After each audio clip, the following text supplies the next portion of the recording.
이제 오늘 우리에게 주시는 하나님의 말씀을 보겠습니다. 사도행전 7장입니다. 사도행전 7장 51절부터 마지막 60절까지 보겠습니다.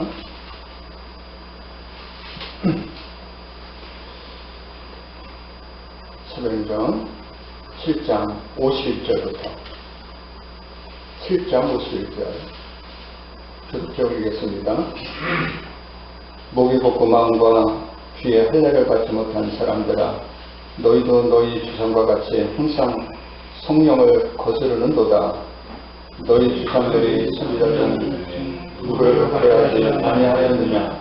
이미 오시리라 예고한 자들을 그들이 죽였고 이제 너희는 의인을 잡아준 자여 살인한 자가 되나니 너희는 천사가 전한 율법을 갖고도 지키지 아니하였도다 하니라. 그들이 이 말을 듣고 마음에 찔러 그를 향하여 입을 열거늘 스데반이 성령 충만하여 하늘을 우러러 주목하여 하나님의 영광과 및 예수께서 하나님 우편에 서신 것을 보고 말하되 보라, 하늘이 열리고 인자가 하나님 우편에 서신 것을 보노라 한데 그들이 큰 소리를 지르며 길을 막고 일제히 그에게 달려들어 성 밖으로 내치고 돌로 칠세 주민들이 옷을 벗어 사울이라 하는 청년의 발 앞에 대니라. 그들이 돌로 스데반을 치니 스데반이 부르짖어 이르되 주 예수여 내 영혼을 받을 수 없소서 하고 다같이 무릎을 꿇고 크게 불러 이르되 주여 이 일을 그들에게 돌리지 마옵소서. 임하라고.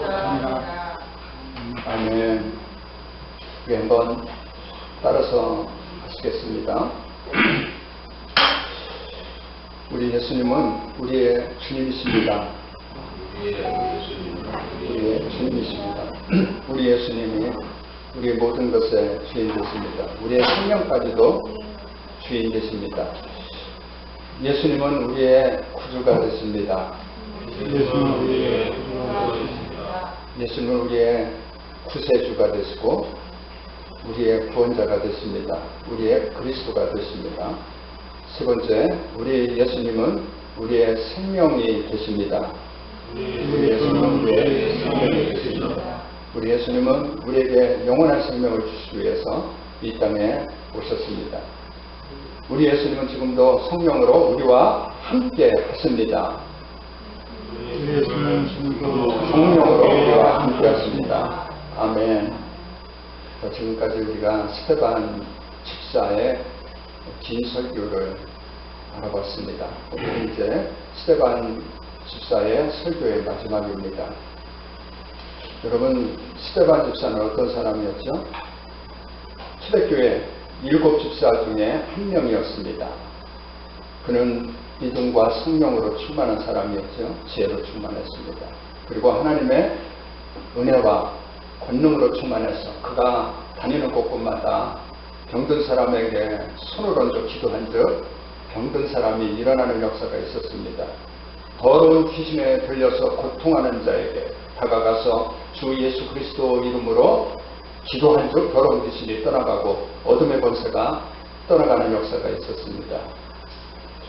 이런 권세가 있다면, 이런 권능이 있다면 얼마나 좋겠습니까?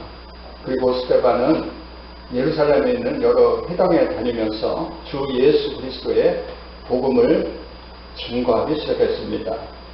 그랬더니 유대교의 종교 지도자들이 스데반을 시기하는 것입니다. 왜냐하면 자기 기득권이 무너질지도 모르기 때문이었지요. 그러므로 사람들을 돈으로 주고 매수해서 스데반을 모아냈습니다. 결국 스데반을 어떻게 했다고요? 법정에, 사내들인 공의 법정에 서게 한 것입니다. 자, 스데반을 고발한 그 죄목이 뭐였습니까? 크게 보면 두 가지였습니다. 첫 번째는 스데반이 율법을 모독했다는 것입니다. 그리고 두 번째는 스데반이 성전을 모독했다는 거예요. 유대인에 있어서는 이 율법과 성전을 굉장히 신성시했습니다. 그래서 우상 숭배하듯이 율법을 숭배하고 성전을 숭배했던 것입니다. 출애굽기에 보면 하나님께서 시내산에서 모세에게 계명과 율법을 주셨습니다. 그리고 성전의 모형도를 주신 것이지요. 제사법을 주시고. 그러므로 유대인들은 자기들만이 하나님께서 주신 율법과 성전의 모형도, 그래서 이것을 숭배했던 것입니다.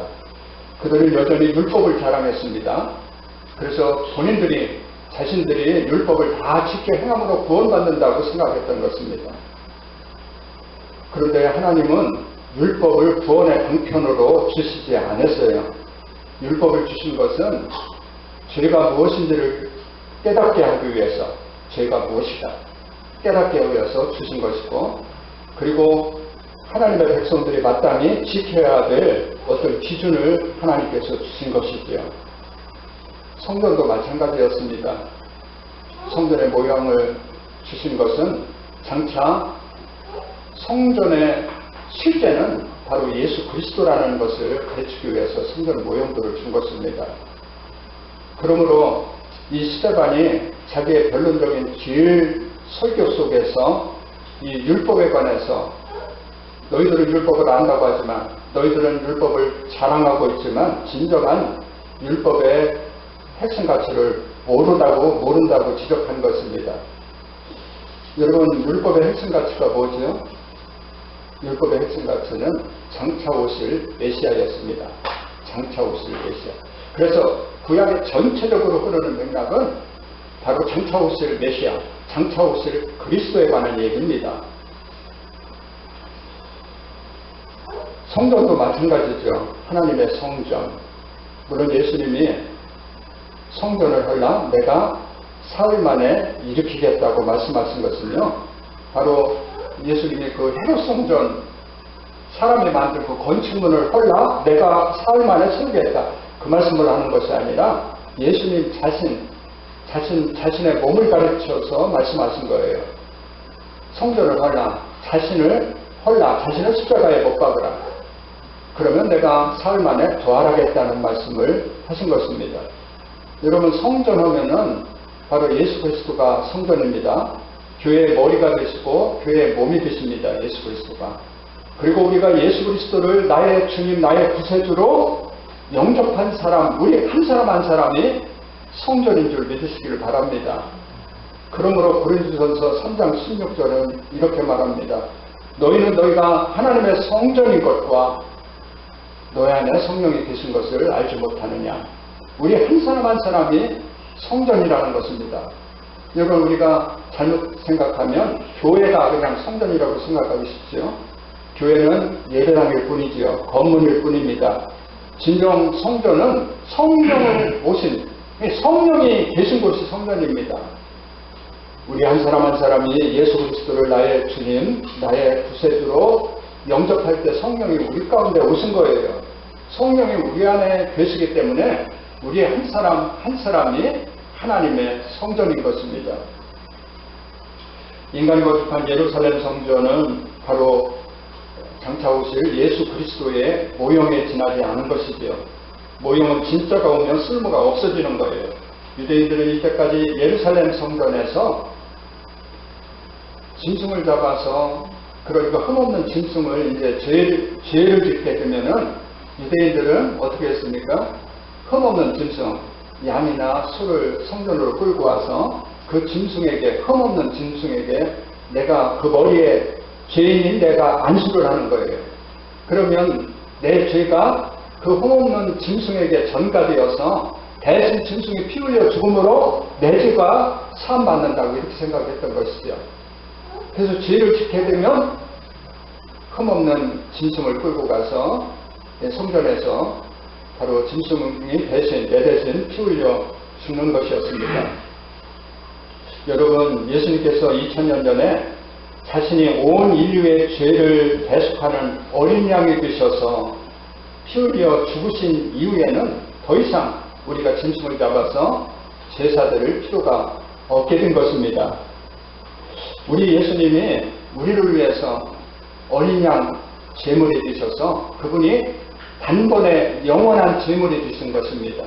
그러므로 예수님이 우리의 모든 죄를 그분이 대신 짊어지시고 대속의 죽음을 하신 거예요.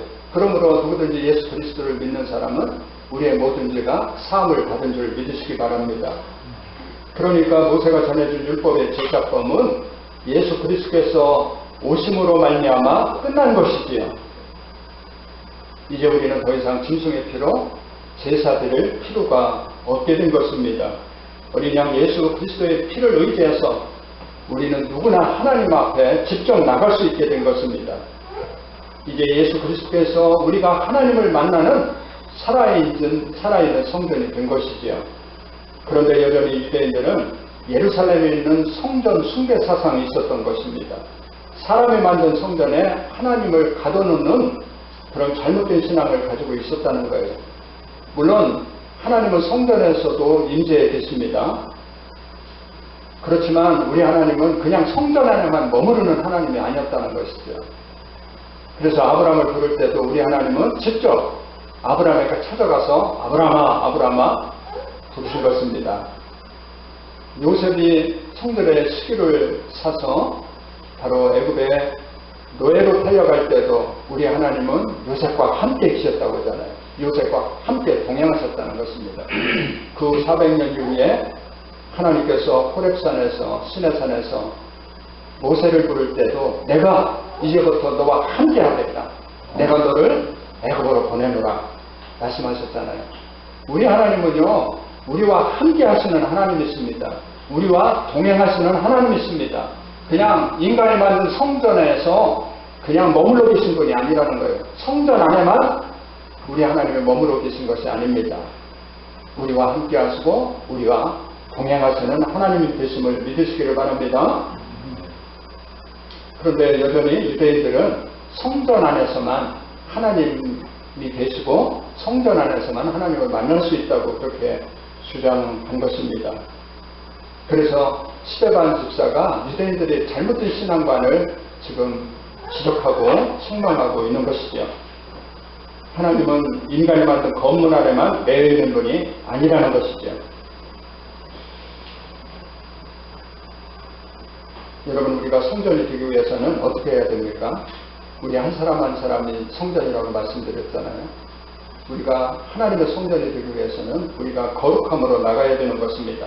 그리고 겸손한 마음으로 하나님 앞에 엎드려야 되는 것입니다. 그런데 유대인들은 자칭 자기들이 하나님의 백성이라고 말하면서 그렇지 않았다는 것입니다. 그래서 스데반 설교의 결론은 너희들은 여전히 성령을 거스리고 있다. 성령을 거스리고 우상을 숭배하는 죄를 범하고 있다고 책망하고 있는 것입니다. 특별히 우리 한번 51절을 한번 같이 읽겠습니다. 51절 시작. 목이 곱고 마음과 귀에 할례를 받지 못한 사람들아 너희도 너희 조상과 같이 항상 성령을 거스리는도다. 여기서 목이 곱다는 말이 무슨 말입니까? 마음이 강팍하고 완고하다는 뜻입니다. 아무리 하나님의 말씀을 들려줘도 자기 생각으로 꽉 차 있기 때문에 전혀 하나님의 말씀이 들려와지지도 않고 전혀 하나님의 말씀을 들어도 변화가 없고 새로워지지 않고 그렇다는 것이죠. 스데반이 긴 설교를 했지만 유대인들은 귀를 막고 있었다는 것입니다. 그러므로 마음과 귀에 할례를 받지 못한 사람들아 라고 책망하는 것입니다. 여러분 할례라고 하는 것은 하나님의 백성이라는 표식입니다. 그러나 유대인들은 겉으로는 형식적으로 할례를 행했지만 그 마음에 진정한 그 마음에 하나님을 두지 않았다는 것입니다. 영적인 교만에 빠져서 영적 감각이 없는 사람들을 의미하는 것이죠. 경건의 모양은 있지만 경건의 능력은 없는 사람들아, 지금 형식만 남아있는 사람들아 스데반 집사가 책망하고 있는 것입니다. 그 다음에 너희도 너희 조상들과 같이 항상 성령을 거스르는도다. 유대인들은 끊임없이 습관적으로 성령을 부인하고 불순종했다는 말이죠. 성령을 거스르는도다. 여러분 성령을 거스른다는 말이 무슨 말이죠? 오늘 본문 속에서 스데반이 구체적으로 설명하고 있는데요. 우리 한번 52절을 같이 한번 읽겠습니다. 52절. 너희 조상들이 선지자들 중에 누구를 박해하지 아니하였느냐? 의인이 오시리라 예고한 자들을 그들이 죽였고 이제 너희는 그 의인을 잡아준 자여 살인한 자가 되나니. 여기서 의인은 예수 그리스도입니다. 예수 그리스도가 오리라고 예고한 자들, 선지자들을 말하는 것이죠. 유대인들은 선지자들을 죽였다는 것입니다. 그래서요, 성령을 거스리는 것이 무엇인지를 오늘 본문 속에서 말씀하고 있죠. 첫째는 선지자들을 죽였다는 것입니다. 여러분, 선지자가 누구지요? 선지자. 선지자는 하나님의 말씀을 받아서 백성들에게 선포하는 사람이죠. 하나님께 말씀을 받아서 선포하는데 하나님이 싫으니까 하나님의 말씀을 전하는 선지자들을 핍박한 것입니다. 선지자들을 때로는 감옥에 가두고 죽이고 핍박했다는 것입니다. 그런데 그것이 곧 선지자들을 죽이고 핍박한 것뿐만 아니라 하나님을 핍박하고 하나님을 멸시했다는 것이죠. 두 번째는 성령을 거스린다는 말은 말씀을 지키지 않았다는 거예요. 말씀을 지키지 않았다. 우리 한번 53절을 한번 읽겠습니다. 시작. 너희는 천사가 전한 율법을 받고도 지키지 아멘. 여기 보면 말씀을 받고도 지키지 않았다는 것입니다. 여러분, 병든 사람에게 아무리 좋은 약을 갖다 준다고 하더라도 그 약을 먹지 않으면 무슨 소용이 있겠습니까? 마찬가지입니다. 아무리 좋은 말씀, 진리의 말씀을 전해도 그것을 받아서 지키지 않으면 아무런 소용이 없다는 말입니다. 하나님의 말씀을 주셨는데 그 말씀을 듣고 지켜야, 그 말씀이 생명이잖아요. 생명이 있고 능력이 나타나는 것이지, 말씀을 그냥 듣기만 하고 흘러보낸다면 우리의 삶 속에 생명이 나타나지 않습니다. 능력이 나타나지 않는 것입니다. 세 번째는요, 성령을 거스린다는 사람은 말씀 앞에서 회개하지 않는 사람을 얘기합니다. 우리 한번 54절을 같이 한번 읽겠습니다. 시작. 그들이 이 말을 듣고 마음에 찔려 그를 향하여 이를 갈거늘. 그들이 말씀 앞에 회개하는 것이 아니라 어떻게 했다고요? 마음에 찔려 그를 향하여 이를 가렸다는 것입니다. 여러분, 마음에 찔려 회개하는 사람이 있는가 하면 말씀을 듣고 마음에 찔려서 이를 가는 사람이 있어요. 이를 가는 사람. 여기서 이를 간다는 이 말씀은 무슨 말입니까? 이를 가렸다. 이것은 사나운 짐승들이요, 막 화가 나서 다른 어떤 짐승을 공격할 때 이를 드러내놓고 막 으르렁댈 때 그 모습입니다. 여러분, 우리 중에 완벽한 사람이 어디 있겠습니까? 그렇지만 뭐 저것도 약점 투성이지만 우리는 하나님의 말씀을 사모하면서 말씀을 듣고 지키기를 원하는 사람입니다. 그런데 말씀을 듣고도 절대 회개하지 않는 사람이 있다는 거예요.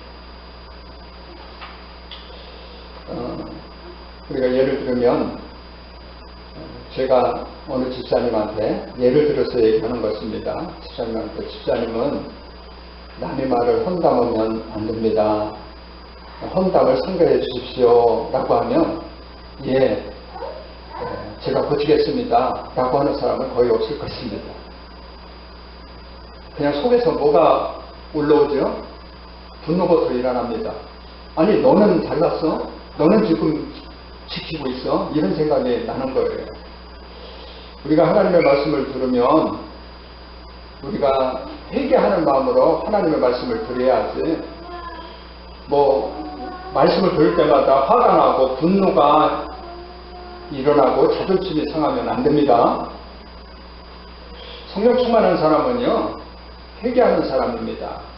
사실은 성령 충만한 사람은 말씀을 듣고 회개하는 사람이죠. 다윗을 보십시오. 하나님의 사람 나단 선지자가 어느 날 다윗에게 찾아가서, 당신이 우리아의 아내를 범했고 그것을 은폐하기 위해서 우리아를 죽인 사람이 당신이다. 이 사실을 하나님이 알고 있다. 어떻게 하나님의 사람이 하나님을 믿는다고 하는 사람이 이런 죄를 범할 수 있느냐? 라고 책망했을 때 다윗은 어떻게 했습니까? 다윗 왕입니다. 왕의 권력을 사용하지 않았습니다. 지금도 나를 추적하는 거야? 하고 화를 내지 않았습니다. 그는 다 권력을 내려놓고 어떻게 했습니까? 바로 땅에 엎드려서 밤새도록 눈물을 흘리면서 통회하면서 회개한 것입니다. 그러므로 다윗이 다윗되게 했다는 거예요. 다윗이 위대하다는 것은요, 바로 그가 젊은 시절에 골리앗과 싸워서 풀맷돌 하나로 골리앗을 넘어뜨린 것, 그게 훌륭한 것이 아니라 하나님의 말씀을 들으면 바로 그가 회개했다는 것입니다. 눈물로 통회하면서 회개한 것입니다.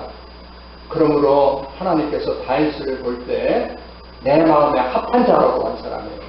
하나님이 내 마음에 합한 사람이 다윗이었다는 것입니다.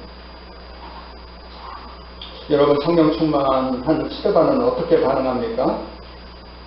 55절을 한번 읽겠습니다. 55절.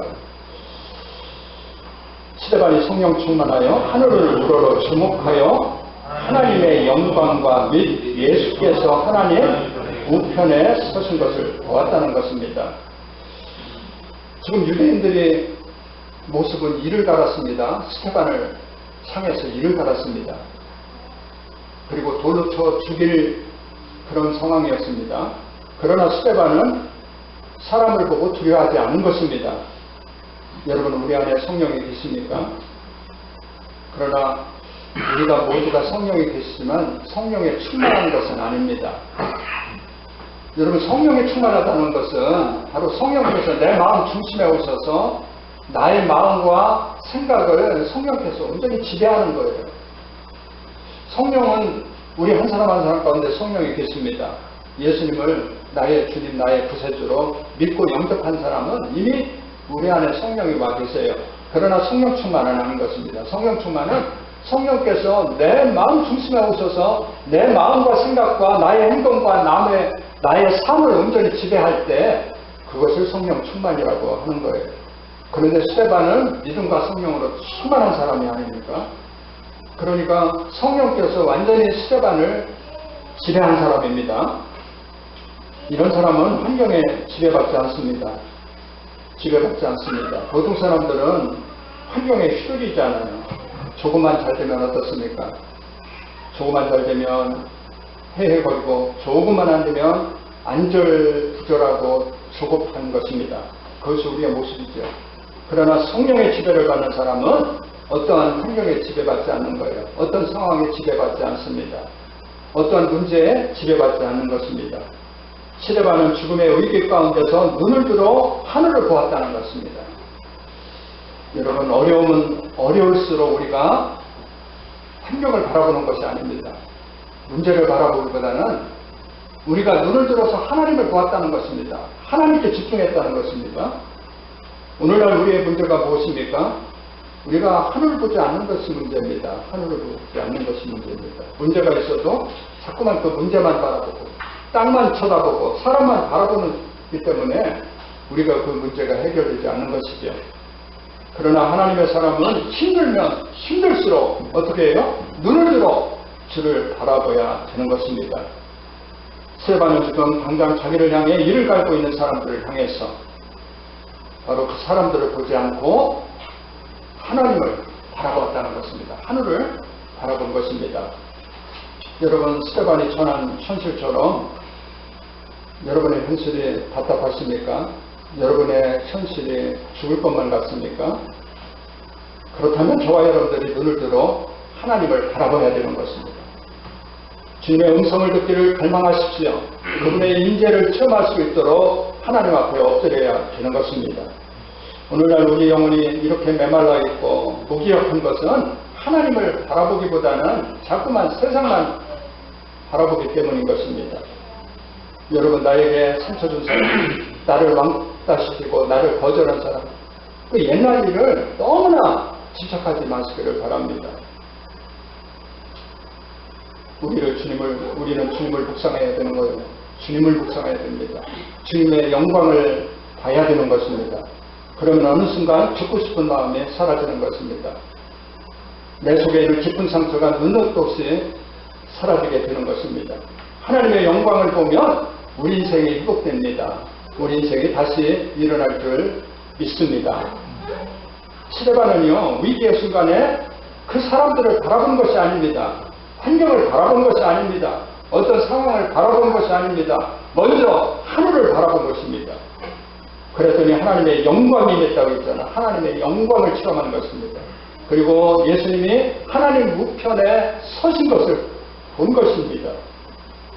여러분, 이 말씀 속에서요, 이 스데반이 눈을 들어서 하늘을 봤을 때 하늘의 영광이 쫙 임한 거예요. 우리가 예수 믿는 사람 중에서 하늘의 영광을 체험한 사람은 참 많더라고요. 하늘의 영광. 근데 스데반은 어디까지 본 것입니까? 하늘의 보호자, 하나님 보호자 우편에 앉아 계실 주님이 우편에서 막 서 계신 것을 보았다는 거예요. 여러분, 하나님 보호자를 본 사람은 별로 그렇게 많지 않습니다. 구약성경의 이사야를 보면 이사야가 하나님 보호자를 봤어요. 신약성경에서도요, 사도 바울이 3천층까지 그는 갔다 왔다고 하잖아요. 하늘의 3천층이라는 것은 하늘의 보호자까지 갔다 왔다는 거예요. 그리고 사도 요한이 밤모섬에서 하늘문이 열고 하늘 보좌를 보았잖아요. 근데 오늘 스데반 집사가 그 죽음의 위기 가운데서 사람들이 지금 이를 갈고 있잖아요. 그런 상황 가운데서 하늘을 보았을 때 하늘의 영광의 빛뿐만 아니라 하늘의 영광만 본 것이 아니라 하늘의 보좌가 열리고 하늘의 보좌, 하나님 보좌 옆에 우리 예수님이 서 있는 것을 봤다는 거예요. 우리 예수님이 얼마나 다급했으면 벌떡 일어나서 불꽃 같은 눈동자로 스데반을 지금 주목하고 있는 것입니다. 그리고 스데반이 순교했을 때 그 스데반을 이렇게 받기 위해서, 스데반을 맞이하기 위해서 우리 주님이 서 계신 것을 스데반 집사가 본 거예요. 그리고 내가 지금 하늘문이 열리고 하늘의 영광과 그리고 하늘 보좌 옆에 우리 주님이 서신 것을 보노라 했더니 사람들의 반응은 어떻습니까? 그때는 막 달려든 거예요. 막 스데반을 성 밖으로 데리고 와서 돌로 쳐 죽이는 그런 형태를 보인 것입니다.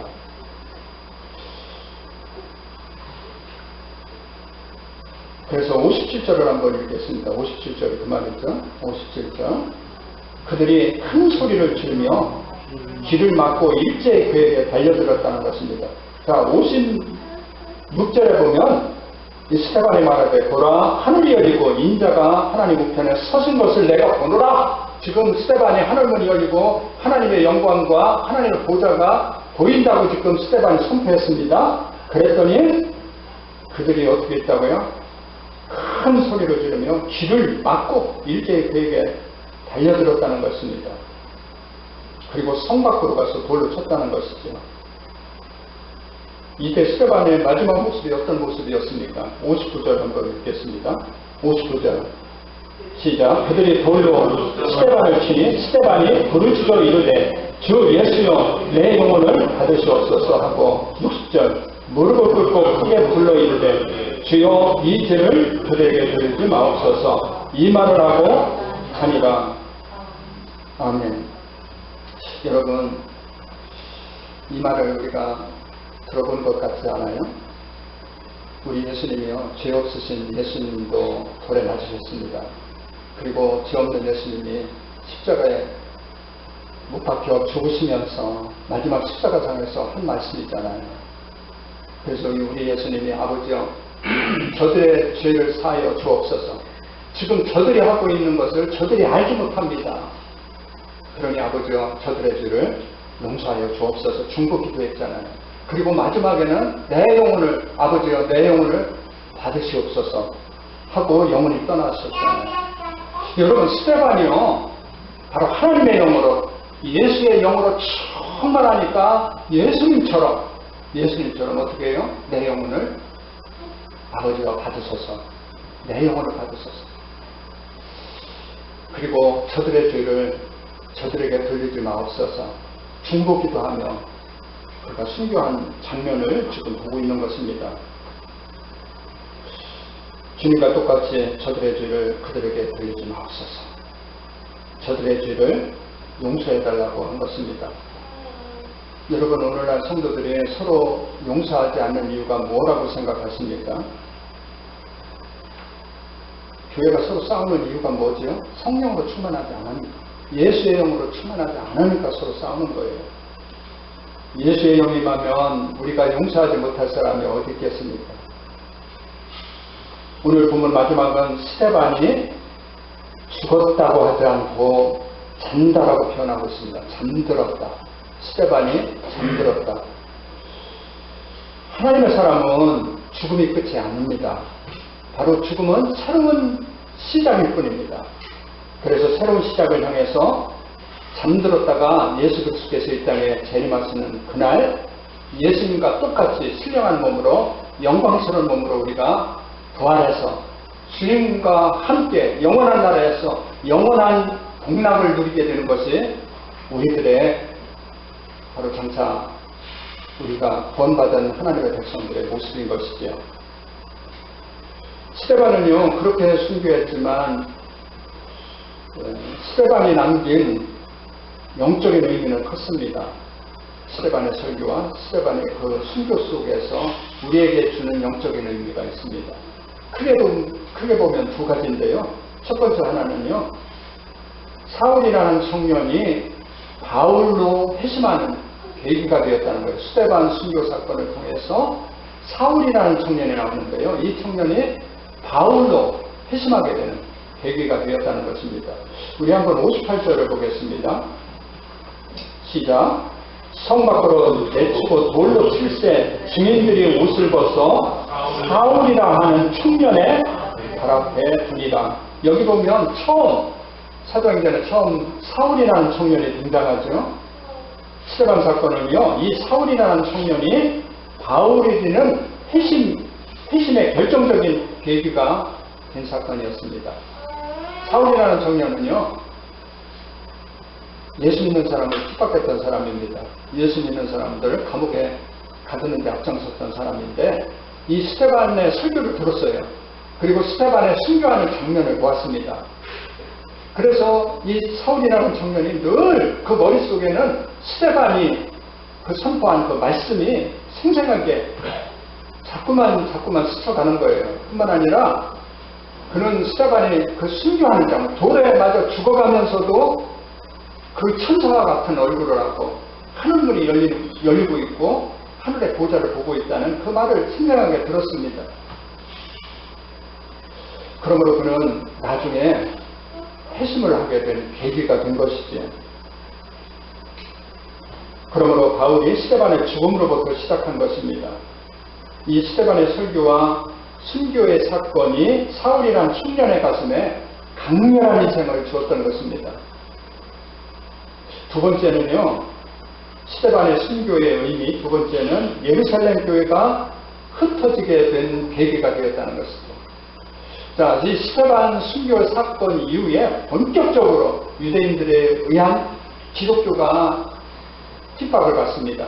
그래서 예수 믿는 사람들을 감옥에 잡아가지고 추방시키고 죽이고, 그러니까 예루살렘 교회, 초대교회 이 교인들이 도저히 예루살렘에 머물 수가 없었어요. 완전히 절망이었습니다. 그래서 그들이 세계로 다 흩어지게 됐다는 거예요. 예루살렘 교회에만 모여있던 그 교인들이, 초대교회 교인들이 다 흩어지게 됐습니다. 스데반 그 순교 사건 이후에 본격적으로 핍박이 일어났습니다. 그런데 놀라운 것은요, 우리 한번 사도행전 8장 1절을 한번 읽겠습니다. 8장 1절 시작. 그날에 예루살렘에 있는 교회에 큰 박해가 있어 사도 외에는 다 유대와 사마리아와 모든 땅끝으로 흩어지리라. 아멘. 이 말이 어디서 본 것 같지 않습니까? 우리가 사도행전 처음에 공부할 때 사도행전 1장 8절 우리 예수님이 하신 말씀이잖아요. 오직 성령이 너에게 임하시면 너희가 권능을 받고 예루살렘과 온 유다와 사마리아와 땅끝까지 이르러 내 증인이 되리라. 말씀하신 것이 지금 이루어지고 있는 거예요. 자, 초대교회에 성령에 의해서 초대교회가 탄생했습니다. 그리고 성령에 의해서 폭발적으로 팽창하고 성장했습니다. 성령이 임했습니다. 그리고 초대교회에 권능이 임했습니다. 그런데 문제는 예루살렘 교회에서 그냥 교인들이 머물러 있는 것입니다. 여기가 좋사오니 그냥 자기들만의 세계였습니다. 그래서 하는 수 없어요. 하나님이 이 스데반 사건을 통해서 예루살렘 교회를 흩어놓은 것입니다. 그들이 땅끝으로 가게끔 그들이 예루살렘 교인들이 바로 사마리아와 온 유대와 사마리아와 땅끝까지 흩어지고 한 것입니다. 그리고 그들이 가는 곳곳마다 교회가 세워지게 한 것입니다. 하나님의 역사였죠. 하나님의 구원의 역사였던 것입니다. 여러분 우리나라 60년대 70년대 우리 권사님들 다 겪었잖아요. 얼마나 힘든 시대였습니까? 너무나 힘든 시기에 살았잖아요. 먹을 것이 없어서 우리나라 사람들이 다 이민을 갑니다. 어디로 가죠? 미국이나 캐나다나 호주나 남미 쪽으로 가잖아요. 그래서 그때 이민 간 사람들이 이민자 1세대가 800만 명이라는 거예요. 800만 명 엄청난 숫자잖아요. 서울 인구가 1000만 명이라고 하면은 서울 인구의 약 80%가 이민 간 거예요. 그래서 이민 간 사람을 디아스포라, 코리아, 디아스포라, 이 흩어진 한국인이라고 하는 거예요. 흩어진 한국인. 중국 사람들은 이민을 가면 가장 먼저 하는 것이 식당을 주는 것이라고 합니다. 그런데 한국 사람들은 이민을 가면은 몇 가정만 있어도 맨 먼저 교회를 세웠다는 거예요. 하나님께서 디아스포라 코리안들을 통해서 세계 선교에 이 사명을 감당하도록 한 것입니다. 우리 하나님은요, 최악의 상황에서도 최선의 상황으로 이끄시는 하나님이십니다. 여러분, 당시 예루살렘 초대교인들은 복음이 예루살렘을 넘어서 온 유대와 사마리아와 땅끝으로 나가는 놀라운 역사가 일어난 거예요. 스데반 사건을 통해서 예루살렘 교회가 핍박이 왔고 그들이 흩어지며 나가면서 그들이 가는 곳곳마다 교회를 세우게 됐다는 것입니다. 여러분, 그리스도인들의 모든 고난은 의미가 있는 거예요. 어떨 때는 우리가 극심한 고난과 시련이 왔을 때 도대체 하나님은 어디 계시냐 이렇게 말할 수 있지만 하나님은요, 그 고난까지도 모든 것을 합력하여 선을 이루시는 하나님이십니다. 우리의 실패까지도 우리는 실패한 것 같지만 지금 예루살렘 교인들은 완전히 자기들은 실패한 것 같지요. 스데반도요, 스데반의 순교 사건을 우리가 보면서 우리의 인간의 눈으로 보면 그는 실패한 사람입니다. 그는 허망하게 죽은 것 같죠. 설교 한 편 하고 죽은 사람이 스데반 집사예요. 그렇지만 하나님은 그 사건을 통해서 그 실패까지도 합력해서 선을 이루시는 하나님이시다는 것이죠. 우리의 고난도 의미가 있습니다. 우리의 고난까지도 우리 하나님은 합력해서 선을 이루실 줄을 믿습니다. 기도하겠습니다.